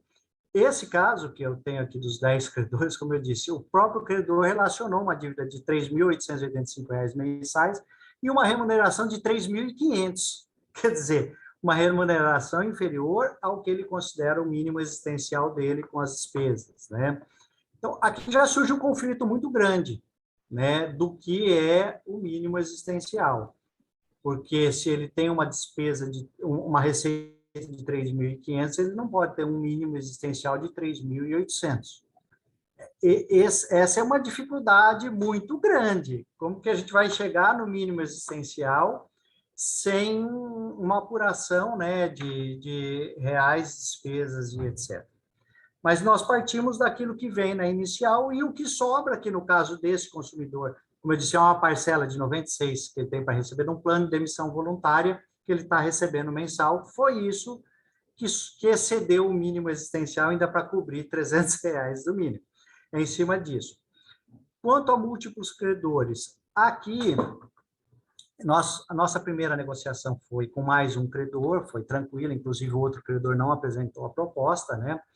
E o plano foi homologado em relação ao Banco do Brasil exclusivamente. Essa daqui, eu digo que essa próxima a audiência guarda grandes emoções para todos que estarão ali, porque vai ser difícil você coordenar isso em conjunto sem um administrador, a figura do administrador presente. Nós ainda estamos no âmbito do pré-processo. Percebo internamente, nós do jurídico temos conversado no Banco do Brasil, que cada estado está construindo o seu fluxo para tratamento dessas demandas. Ainda é algo embrionário, isso ainda não está padronizado entre os tribunais, entre os estados. Então, nós temos trocado experiências entre nós, como cada estado está fazendo, e aí, conforme vem a demanda do judiciário, a gente, então, está criando um fluxo também para tratamento disso. Nesse primeiro momento, o que a gente percebe entre credores, inclusive nesse caso que tem credores que não são nem agentes financeiros, que são credores que estão ali relacionados, né? Não há entre os credores uma prévia entabulação sobre como conduzir isso em conjunto. Talvez, capitaneados pela FEBRABAN ou algum outro órgão, possa ocorrer. O que foi apresentado aqui foi o valor do débito de cada credor e foi proporcionalizado o que excedia o mínimo à proporção de cada crédito para pagar durante 43 meses, que é o valor que são as parcelas que ainda remanescem desse crédito do consumidor. Então, sobrou lá R$ 2.000, o Banco do Brasil tem 3% do crédito, 10% do crédito, ele vai receber 10% daquilo. Conferindo os cálculos que o Sejusc fez, ele utilizou essa forma de compor o plano de recuperação. Proporcionalizou o que excedia ao mínimo do consumidor entre os credores.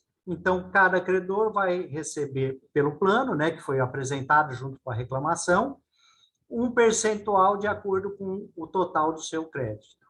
Agora, como ficará isso em audiência, eu estou ansioso por ver.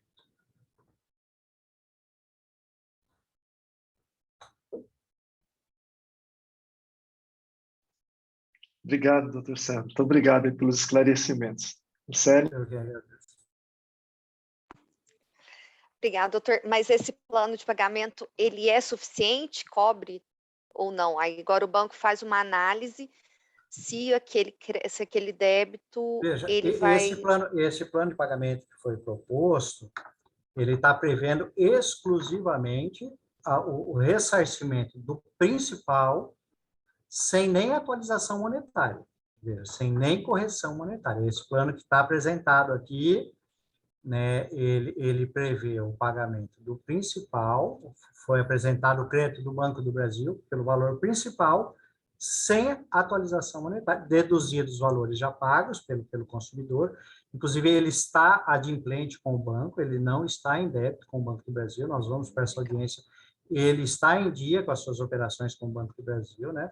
Então, deduzidas as parcelas que ele já pagou, é uma operação de crédito que ele contratou em 54 meses, já pagou 17. Então, o saldo remanescente dessa operação foi dividido em 43 parcelas, de forma a assegurar, no mínimo, o capital e nada mais do que isso. Entendi. Muito obrigada, doutor Sandro. Alguém mais quer fazer alguma pergunta?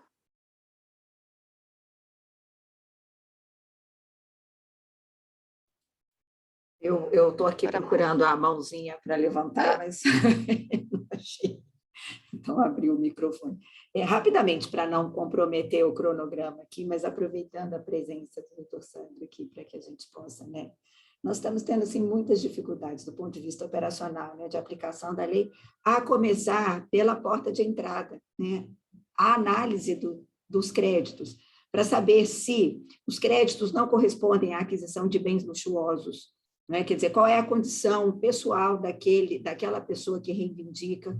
Porque no modelo francês, né, quando a entrada no sistema se dá a partir da atuação de comitês administrativos que fazem essa filtragem de quem são os beneficiários do sistema. E isso nós aqui no Brasil, e a lei também não colocou isso claramente, quer dizer, na medida em que franqueou a entrada a partir de todos os órgãos que compõem o Sistema Nacional de Defesa do Consumidor e, né, as instituições financeiras, né, nesse aspecto, podem ser demandadas, né, a negociar em várias instâncias, não só no Poder Judiciário. Na experiência que o doutor Sandro relatou para nós aqui, ao que parece, os processos estão sendo encaminhados pelos Sejustes, né, mas não é essa, existem outras possibilidades.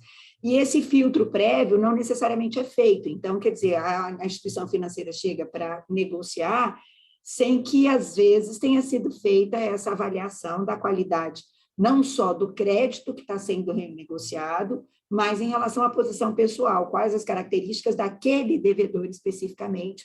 Daí a fala da professora Cláudia de que isso deve ser feito caso a caso, né? Deve ser feito de maneira casuística. E a lei também estabelece que no momento da negociação, o próprio requerente, seja administrativamente, né, na fase pré-processual, seja já na ação de superendividamento mesmo, quando se pleiteia o parcelamento compulsório, que ele apresente um plano de pagamento.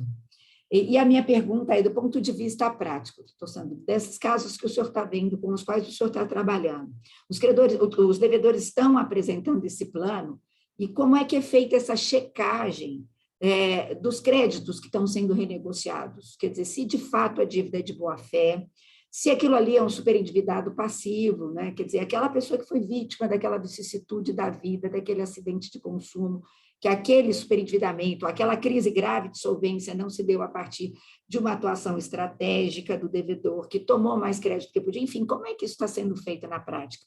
Assim, aguçou minha curiosidade, né? E aqui como interesse próprio, né? Quer dizer, já querendo puxar para a minha atuação. Eu agradeço já, gente. Olha, professora,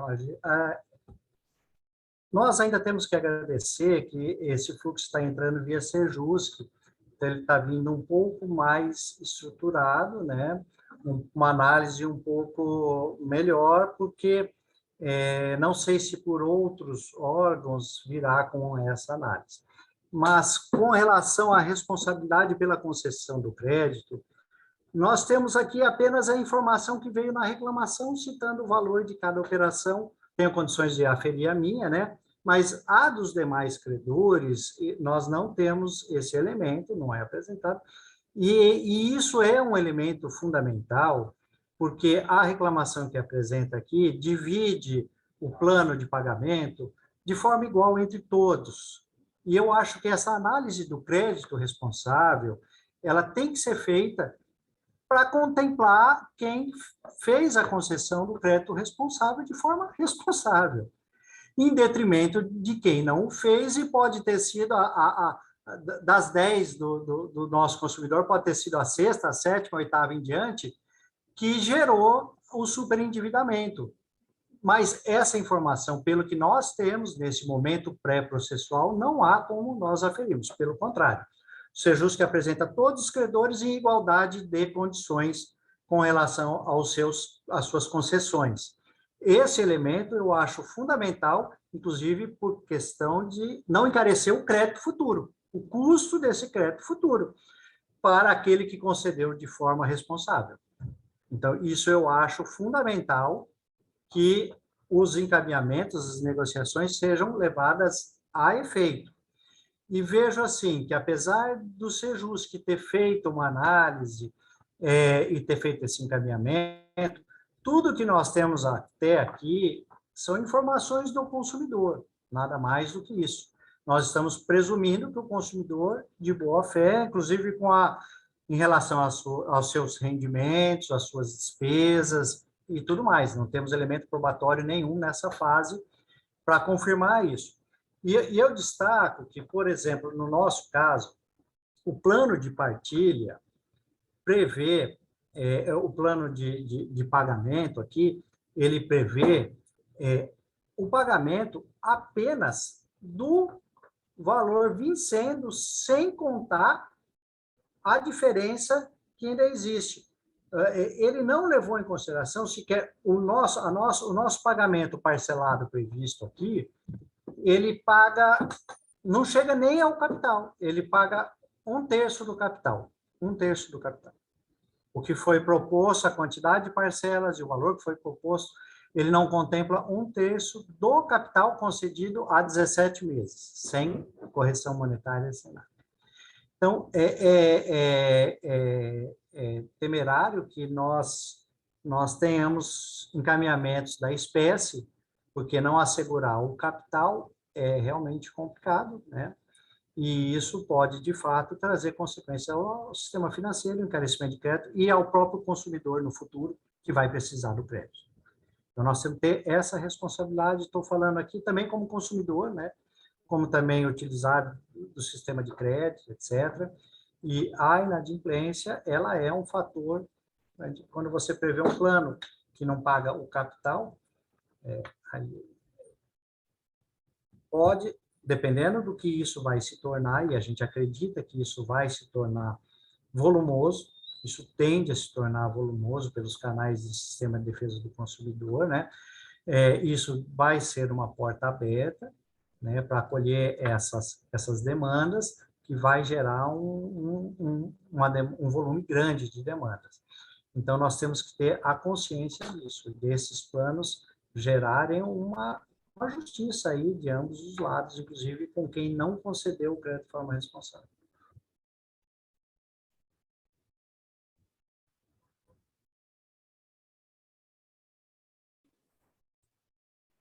Muito bom, doutor Sandro.